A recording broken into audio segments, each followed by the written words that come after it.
ไม่เอาเดี๋ยวไม่กินเอามีตู้เนาะเจ้าของตู้เนาะเจ้าของตู้แบบนี้อย่างตู้แล้วหนูเนี่ยผมเรียกเจ้าของตู้จะเอาไปไหนเนี่ยไม่เอาเลยไม่ต้องเอาไม้ไม่เอาหรอกไม่เอาไม่มีน้ำกินเองเพราะเราเป็นเจ้าของตู้ไม่ได้เสียตังค์เนาะอยากได้กับอันนี้หรอไม่ต้องอยู่เยอะนะไม่ก็เดี๋ยวไปเอาก็สอบใส่ใช่ไม่เอาโอเคสบายดีสวัสดีจ้าพ่อแม่พี่น้องสบายดี FC เบิร์ดสุขูสุคนเด้อยินดีต้อนรับเข้าสู่ช่องน้องต่ายสาวลาวนะพี่น้องตัวนี้ก็คือใช่อันนี้ก็คือกระตุกหนามนะพี่น้องที่น้องต่ายจะผ้าอ้ายหรือว่าผ้าเอิกนี่ไปกองเนาะไปกองหนามด้วยมีเงินอยู่2 บาทพี่น้องแต่ว่าสามารถกองน้ำไหล2กระตุกแบบนี้ได้เพราะว่าเฮาต้องก็คือเฮาไอเอิกเนาะเพิ่นกับบริเฮ็ดงานแล้วพี่น้องสิได้เทเวอร์2 บาทพี่น้องไล่แม่งก็คืออ้ายเพิ่นบริเฮ็ดงานแล้วก็เงินติดโตมากกับบ่หลายน้องตายก็ได้จะพาอ้ายประหยัดเนาะก็คือจะพาเพิ่นไปกองน้ำเนาะพี่น้องโดยเงิน2 บาทแต่ว่า2 บาทนี่มีคุณค่าเด้พี่น้องเพราะว่าสามารถประทังชีวิตเนาะหรือว่าเลี้ยงชีวิตเฮาไหล2ตู้นี่กินได้โดนบ่ก็คือ2 ลิตรเนาะ2 ลิตรเอาสบายดีเนี่ยสบายดีเด้อพ่อแม่พี่น้องเนาะก็คือบ่ทันได้กินข้าวแดงเนาะพี่น้องเดี๋ยวสิพาอ้ายไปซื้อกับข้าวเนี่ยก็สิพาไปซื้อกับข้าวอะไรก็สิพาเพิ่นไปกองน้ำเนาะอย่างยังว่าจะกินแกงหน่อไม้เนาะเดี๋ยวสิไปดอกเบิ่งว่าอาหารแกงหน่อไม้เพิ่นปิดแต่บ่เนาะไปก่อนนะครับส้มฝากกดไลค์กดแชร์กดติดตามเพื่อเป็นกำลังใจให้2อ้ายน้องเฮาเด้อลงตากันจะเบิ่งอ้ายหรือว่าดูแลอ้ายให้ได้เนาะพี่น้องสิพาเพิ่นประหยัดเพราะว่าถ้าว่าเพิ่นมาอยู่จังซี่ก็คือแบบบ่จักแบบอีหยังอยากได้อีหยังแม่นซื้อบ่ฮู้จักแบบว่าประหยัดเงินก็คือผู้ชายอะไรเนาะพี่น้องอยากได้อีหยังก็คือเงินข้ามก็เป็นปงป้าไว้เด้อเอาไว้ทุกสูงทุกแว่บ่เสื้อก็ลงหน้าลงดังงูกีกแล้วพี่น้องเฮ็ดงานก็ไหลอยู่แต่ว่าเพิ่นเฮ็ดงานหนักนี่บ่อยากไหลคือเพิ่นเป็นโรคเจ็บแอวนะพี่น้องเพิ่นเจ็บแอวแต่ว่าเพิ่นก็อดเอาสู้ๆเพิ่นก็สู้นะเนาะพี่น้องแต่ว่าเฮ็ดงานนี่ก็คือหัวหน้าหัวตาบ่ได้ออกก็มีเหตุผลนอกจากออกก็คือเพิ่นเฮ็ดไหลทนไหลเนาะถึงสินักซำใดเพิ่นก็เฮ็ดไหลแต่ว่านักใจเป็นทนบ่ไหลนะพี่น้องก็ขอบใจขอบคุณทุกคนที่เขามาให้กำลังใจเด้อไปตอนนี้น้องตายสิพาเพิ่นไปว่าจะมีแถบ่เนาะแต่ว่าสำหรับน้องตายมีแถเนาะแต่ว่าจะเคยเห็นแล้วบ่ยังมันเคยเห็นนะนี่เนาะเอาว่าเงิน2 บาทอันนี้สามารถกดไลค์ทุกคนได้ไหมคะจะขอถ่ายคลิปหน่อยนะคะ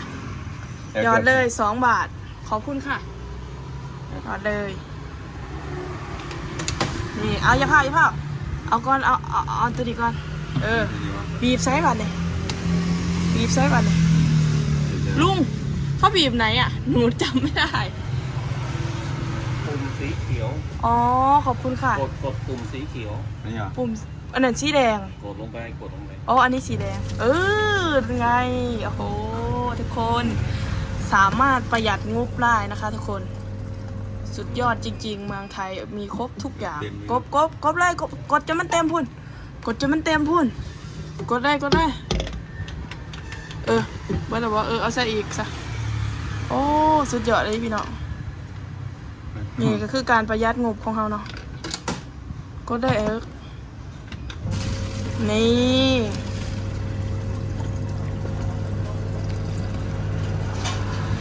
ว้าวนี่เนาะทุกหนึ่งสามารถได้สำเร็จโอเคแล้วเนาะพี่น้องจะได้ว่าสุดยอดป่ะสุดยอดเมืองไทยเนาะบ้านเมืองเพิ่นมีเครื่องที่ทันสมัยได้พี่น้องก็คือเครื่องมือที่ทันสมัยก็คือยกหายประเทศไทยเลยเนาะสุดยอดเลยดิน่าชื่นชมเนาะป้าทุกยี่ดิน้ำดื่มดิด1 ดิดเพียง1 บาท5 ดิดเพียง5 บาทป้าโทษพี่น้องคือสามารถประหยัดงบไหลเนาะสุดยอดได้ดิพี่น้องจะได้ว่าสำหรับคนงบหน่อยคือเอา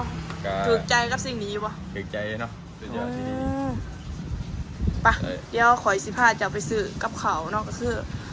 มื้อนี้น้องกับสิเลี้ยงอ้ายมวยอ้ายอีหยังเราเดี๋ยวน้องสิเป็นคนจ่ายทุกอย่างเนาะไป ไม่เอาจะไม่กินเอามีกุ้งเนาะเจ้าของกุ้งเนาะเจ้าของกุ้งแบบเนี้ยอย่างกุ้งแล้วเหมือนกันผมเรียกเจ้าของกุ้งเนาะ ยาวไปไหนเนี่ย ไม่เอาไม่ต้องเอาไม้ไม่เอาหรอไม่เอาไม่มีน้ำกินเองเพราะเราเป็นเจ้าของกุ้งไม่ได้เสียตังค์เนาะอันนี้อยากได้กับอันนี้หรอไม่ต้องอย่างนี้เยอะนะไม่ก็เดี๋ยวไม่เอาเขาก็สอบใส่ไม่ต้องไม่เอา10 บาทอันนี้ก็คือหน่อไม้แล้วก็ผักนะคะทุกคน อันหน่อไม้ขายยังไงคะอะไรนะคะโลละ40 บาท เอาโลนึง เอาลงมาเอาพักนี่ได้มือหนาจะเอานะนี่เอาพักนี่เขาอยากลวกพัก นี่น่าจะได้ไม่โดนนึง อันนี้โลนึงได้ไหมคะต้องติดดูอู้บะเคาะกับมีป่ะ ก็ว่า อันนี้เป็นแกงไทย โอ้ยมื้ออื่นจะแกงนะมื้ออื่นเดียวจากอันนั้นแกงก็ขึ้นมันสิแสบบ่ อยู่ที่ไหนว่าที่ไหน นี่ปลาคาปลาแคกับนี่โอ้คักมื้ออื่นก่อนเอาพักนี่ก่อนเอาพักข้าวอยากลวกพัก อ๋อครับ นี่นะผักกาดดองนี่นะ อันนี้ปะ หนึ่งเอาต้องกินพักเอาพักคะนะเอา2 มัด10 บาท2 มัดก็20 บาท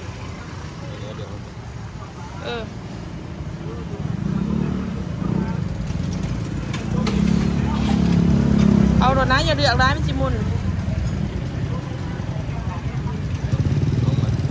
นี่เนาะ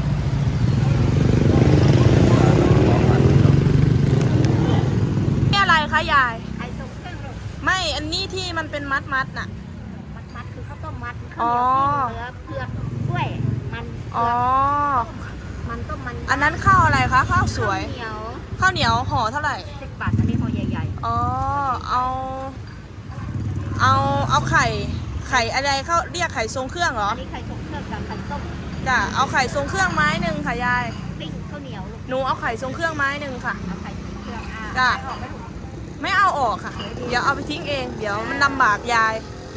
แล้วหนูก็เอาอันนี้อะไรคะ อันนี้น้ำพริกปลาร้าปลาทูอันนี้แกงส้มไข่ปลา แกงส้มไข่ปลาปลาดุกทอดปลาทูทอด เอาปลาทู ข้าวเหนียว1 ห่อใช่ไหมลูก ข้าวเหนียวก็ได้ค่ะ เอาก็ได้ค่ะ อันนี้ อ๋อเท่าไหร่ครับ 10 บาท เศษไทยนี่สุดยอดนะ10 บาทได้เยอะเลย นะ10 บาท10 บาท แล้วก็เอาพอแล้วค่ะ ข้าวต้มมัดข้าวเหนียวปิ้ง ข้าวต้มมัดข้าวเหนียวปิ้งมาเข้าไปแล้วนี่บริเฮ็ดงานแล้ว ข้าวเหนียว เอาเผ็ดเหมือนคนขายเลยค่ะป้าโถ ดีมากกับสีเพชรสีแสบเลย ป้าโถพี่น้องสาหวานได้ เพชรแสบ เอาเหมือนคนขายเลยค่ะ อย่าให้มันจืดเหมือนคนขายนี่น้องพี่น้อง ใส่สุรสได้ร้ายมันยังสีแสบ เอาก็คือผ่านร้านใส่จะมากก็คือเมียไล่ออกจากห้องเนาะพี่น้องป้าโถอันนี้ก็เป็นนักสาวเราเองนะคะ ทุกคนเขาโสดนะคะ โสดค่ะ ตอนนี้เขาต้องการเสียมาเลี้ยงนะคะ เพราะว่าเขาทำงานลำบาก ป๊า นี่เนาะเพราะว่าเขาทำงานหนักเพื่อผู้ชายนะคะ ทุกคน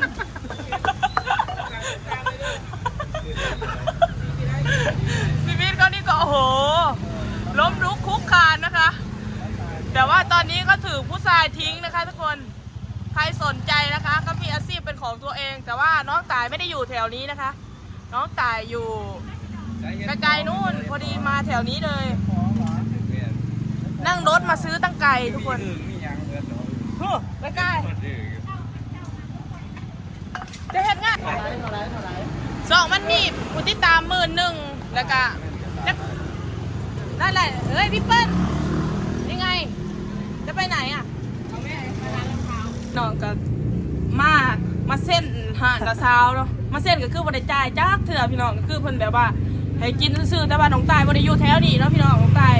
นั่งรถมาเนาะนั่งรถมาเพื่อมาหาตู้กรอกน้ำเพราะว่าแถวน้องตายอยู่มันบ่มีตู้กรอกน้ำนะพี่น้องอันนี้ก็เป็นอาสาวเนาะเป็นจังไรจะขายของดีไหมคะ กับเพราะไรอยู่แต่ขายดีอยู่จ้า แม่นแต่ว่าเพิ่นหันสู่ชีวิต หูว่าสู่ซี่เป็นหยอดยังพี่น้องหาเงินเดี่ยวกูซ่าไอพี่น้องตอนนี้มันก็มีอาชีพนะพี่น้องอาชีพหนึ่งหูว่าอาชีพยังก็คือเอาอึ่งมาขาย ขายอึ่งพี่น้องขายอึ่งขายหอยหอมเนาะผู้ใดอยากไปหอยหอมก็สามารถ สั่งไหลทั่วไทย เนาะส่งฟรีทั่วไทย แมนพี่น้องสำหรับผู้ใดอยากไหลเบอร์ติดต่อสามารถติดต่อไล่ทางไหนคะคุณนาราคะ ID เนาะนาดา123ราคาช่องทาง Facebook นาวิวตีราคาเบอร์โทร0945767464เนาะ แมนพี่น้องตอนนี้เพื่อนก็คือเป็นสาวโสดเนาะพี่น้องสาวโสดนะคะมาจากประเทศลาวเนาะพี่น้องเนาะคือเพิ่นมาเป็นแรงงานนะพี่น้องเนาะมาเป็นแรงงานมาเป็นลูกน้องเขาเนาะถามว่ามาค้าเองก็คือคนไรเนาะพี่น้องแมนมันมีอาชีพค้าเฮ็ดพอกับอึ่งแล้วพี่น้องหาเงินเดี่ยงผู้ชายเนาะสำหรับผู้ใดที่แบบว่ามักซ้ายเปย์เนาะสำหรับผู้ใดที่แบบว่ามักซ้ายเปย์หยุกไห้เพิ่นเลยเนาะ ตัวเองนั่งบางว่าเป็นยังแต่ว่าผู้ชายต้องอยู่ดีกินดีเลยสำหรับเพิ่นเนาะพี่น้อง ตอนนี้ก็คือเปย์เขามาร้ายแล้วก็อยากถือเปย์ แม่นเพิ่นอยากถือเปย์เนาะถ้าว่าจะมักระหว่างนมหน้ากับนมไทยจะสิมักคนไหนอะ สำหรับข่อยก็คือเขาเรียกนุ่มไทยเนาะ โน้นมไทยเป็นยังคือว่ามักนมไทย เพราะว่านุ่มไทยนี่จ้าแบบว่าเขาจะบอก เทคแคร์ดูแลเก่ง เขาเทคแคร์เฮ้าแหละค่ะเขาจะแบบว่า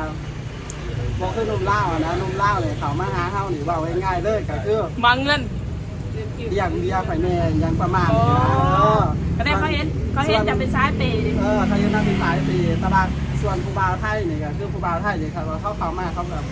บบคือจะคือบริวารเรื่อง โบได้บอกเรื่องเงิน บริวารเรื่องเงินบริวาร เพราะว่าเขามีเงินอยู่แล้ว แม่นดีเนาะพี่น้องสำหรับผู้ใดที่สนใจเนาะ ว่าไทยรอเรื่องเงินก่อน แม่นผู้บ่าวไทยเขาจะบริวารเรื่องเงินกำเฮ้าแบบว่าเขามากก็คือเขามาจีบเขากับจีบเลยบอกคือผู้บ่าวเล่าผู้บ่าวเล่านี่นี่ไปอยากไข่ดีอย่าง ว่าได้ ซื้อขนมให้กินแน่ จะกระซื้อว่าได้เอาซื้อว่าได้เอา คนเข้ามาเขาก็ซื้อ นี่เดี๋ยวเราพี่น้องเจนาสายเพลย์เนาะ ประมาณนั้น นี่นะพระน้องพี่น้องสำหรับผู้ใดที่สนใจเนาะตอนนี้น้องตากับเส้นปลาดุกคนใหม่เราขึ้นเมื่อหองก่อนกินข้าวกันตอนนี้น้องพี่น้องออกไปกับขอบใจขอบคุณเพิ่นเนาะที่ว่าให้มาเซ็นมาลาวแล้วก็บ่เคยจ่ายจ้าเถื่อเนาะพี่น้องแต่ว่าเพิ่นจดใบได้บัญชีเลยเนาะ เป็นสีขาวเป็นสีดำ แม่นี่น้องพี่น้องก็มีอีกคนหนึ่งเนาะก็คืออันนี้ก็เป็นอาสาเขาคือกันเนาะเพิ่นเป็นประเทศเพจเนาะพี่น้องของคลิปเดียวเนาะก็คือกินตำมะฮุงก็คือกินตำมะฮุงเบิร์ดปีเนาะพี่น้องคลิปเพิ่นพาไปติดตามจากทางไหนนั่นนี่ สีวิไลแพงสี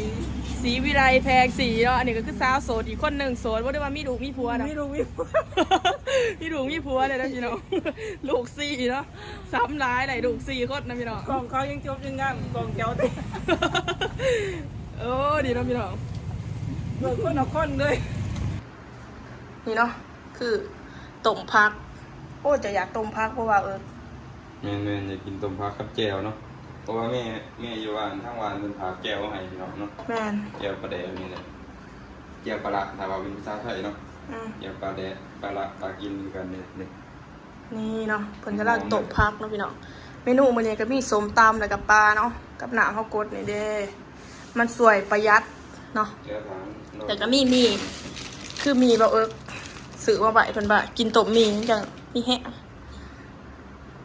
มาอาศัยอยู่ทั้งหมดซาวพี่น้องเลย เขาตกประหยัดเนาะ เพราะว่า ไปจับ แล้วว่าแล้วแหมมือนั้นมันก็ยังจับกูนี่เนาะพี่น้องคืออาหารแดงของเราซองไอ้เนาะ ขออย่างนั้นก่อนเนี่ยพี่น้องเนาะ มีอย่างเนี่ยบอกก็คือ ตำบักหุ่งว่าก็กาด แล้วก็มีปีกปลาเนาะปีกปลากับลาว เพราะว่าซื้อเงินไปน้อยหนึ่งเนาะแล้วก็มีใส่หมูแล้วพี่น้อง เอาเลยพี่น้องเลยขอแรกแล้วกันนะ เรียกว่าเพิ่นดีใจหลายเลิกเนาะเพอว่ามี FC หรือว่าพี่น้องให้กำลังใจหลายเนาะพี่น้อง ขอบคุณเนอะกำลังใจเนาะทุกท่านที่คอมเมนต์ เพิ่นดีใจหูว่าดีใจยังเอาคลิปลงบางอย่างนี่40 นาทีคนเบิ่ง 2,000เพิ่นดีใจเนาะพี่น้องเพราะว่าลงเบิดมื้อแต่ละคลิปหันคนเบิ่ง20ปลายคนดีใจแฮงขอบใจขอบคุณเด้อพอกันใหม่คลิปหน้านะพี่น้องบ๊ายบาย